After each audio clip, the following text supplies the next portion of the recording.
વડોદરામાં જાંબુઆ નદીનું પાણી ઓસરવાનું શરૂ થતા જ મગરો ફરીથી રહેણાંક વિસ્તારો અને માર્ગો પર દેખાવા લાગ્યા છે।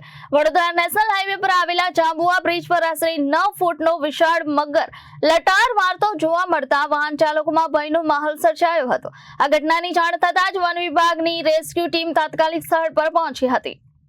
જાંબુઆ નદીનું પાણી ઓસરતા જ મગરો નદીમાંથી બહાર નીકળીને આસપાસના વિસ્તારોમાં ફરી રહ્યા છે। આવી જ ઘટનામાં વડોદરા નેશનલ હાઈવે પર આવેલા જાંબુઆ બ્રિજ પર આશરે 9 ફૂટ લાંબો મગર આવી ચડ્યો હતો।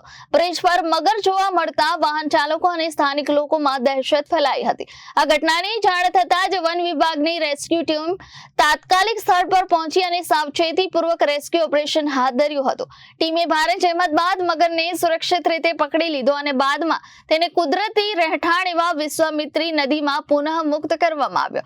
વિશાળકાય મગરને જોવા માટે બ્રિજ પર લોકોના ટોળે ટોળા ઉમટી પડ્યા હતા। વન વિભાગે લોકોને મગરથી સુરક્ષિત અંતર જાળવવા અને આવી કોઈ ઘટના બને તો તાત્કાલિક વિભાગને જાણ કરવાની અપીલ કરી છે।